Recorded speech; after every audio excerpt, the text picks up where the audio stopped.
Hello, my denizens. I hope you're having a wonderful, great time. This former network executive reaction revisits Amazon's Lord of the Things, Rings of Power. I have to thank Neurotic for inspiring this video. His piece on Amazon's epic failure pointed me to a story in Looper with the headline that the Rings of Power is going to upset Tolkien purists, and that's a good thing. Please watch Neurotic's video, link below. But, as is my wont, I shall provide some insights into the people and the decisions behind this Lord of the Things venture to date. I warn you, this is, of course, pure speculation. I have no inside information, but studio execs are a lot like serial killers. Once you find out their MO, then they just keep repeating their crime in every gruesome creative homicide. I feel fairly confident that I am conveying the proper reaction within the sanctified walls of Amazon Studios. First of all, my usual disclaimer, notwithstanding Neurotic's fulsome prediction of the epic failure of Rings of Power, no one will know until the shows start airing.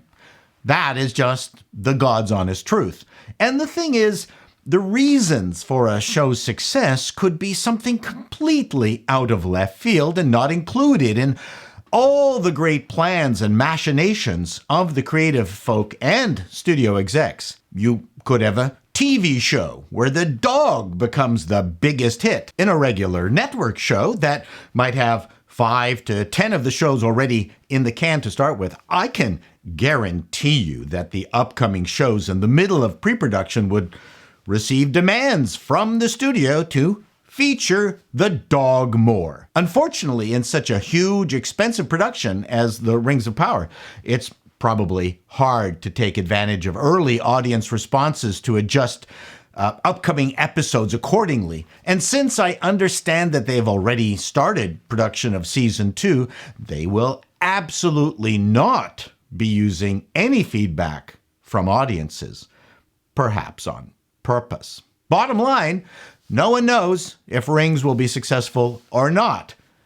That being said, if you compare my outline for how to approach and produce a well-known property in my Fixing Cowboy Bebop video, which I invite you to watch, Team Amazon has done the complete opposite. I'm not judging the production, which will come later. I'm judging the way they have handled promoting this show to date, which is limited, timid, limp, and incompetent. I'm frankly really shocked that Jennifer Sulk, who was NBC Entertainment's president, handpicked to take over at Amazon Studios, would have orchestrated such an absolute amateurish first salvo.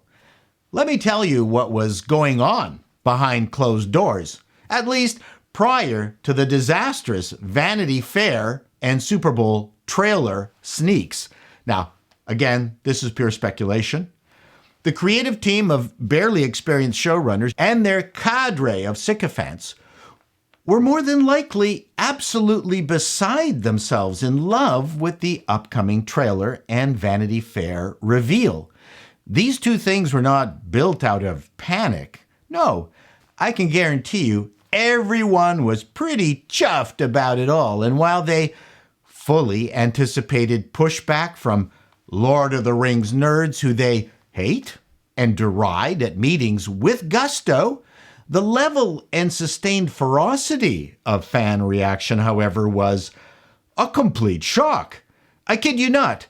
They were that deluded by their own narrative of fixing the colonialism and white supremacy of Tolkien's flawed world, they absolutely did not foresee the scale of negativity.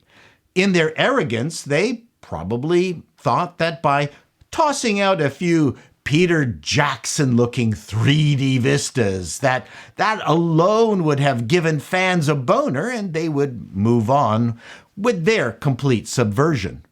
Then, of course, there was the superfans' public relations fiasco.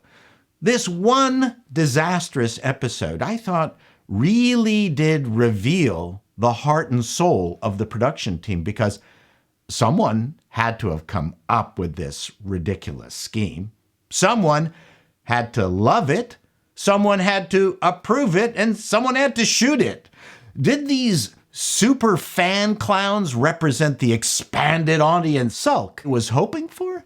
Of course, Amazon enlisted their media lapdogs to denigrate Lord of the Rings fans like this Fortune headline from February. Yes, because the one and only thing Lord of the Rings fans are upset about were black dwarves. And like any serious financial news magazine, they tagged on a very bitchy, seriously. Then, more recently, were all the mimicking headlines that Nerdrotic hilariously showed, saying the same thing across many media properties. Yes, what a strategy. Put down the fans at every turn. But what's going on in the boardrooms now? First of all, they are all reading the collected clippings of all the planted articles that support their efforts as brave, inclusive, and breaking new ground. Because, as Sulk was quoted as saying that the Rings TV series needs a giant global audience. And how do they plan on doing that? Perhaps this quote by executive producer Lindsay Weber might clear things up.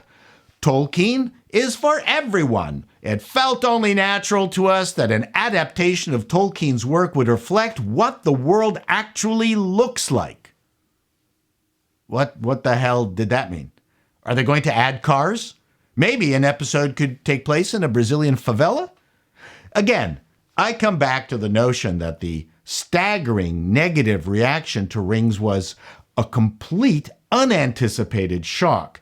The sneak peek that looked worse than an in-game World of Warcraft cutscene was also a shock to them. Now they have transitioned to hunker down bunker mode.